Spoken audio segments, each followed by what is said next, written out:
علیکم ورحمۃ اللہ وبرکاتہ۔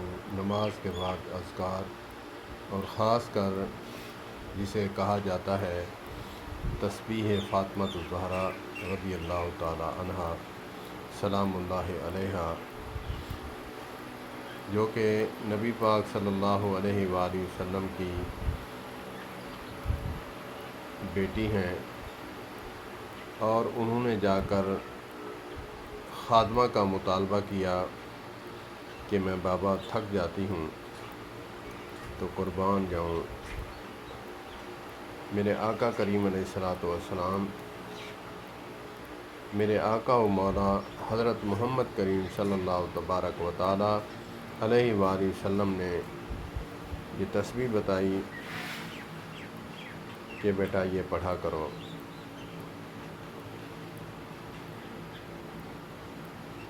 سبحان اللہ، الحمدللہ، اللہ اکبر 34 مرتبہ اللہ اکبر، اور سبحان اللہ الحمدللہ 33 مرتبہ، اور اللہ اکبر 34 مرتبہ۔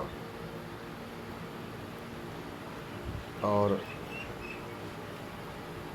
ہر نماز کے بعد نبی پاک صلی اللہ علیہ وآلہ وسلم پڑھا کرتے تھے دہنے ہاتھ پر۔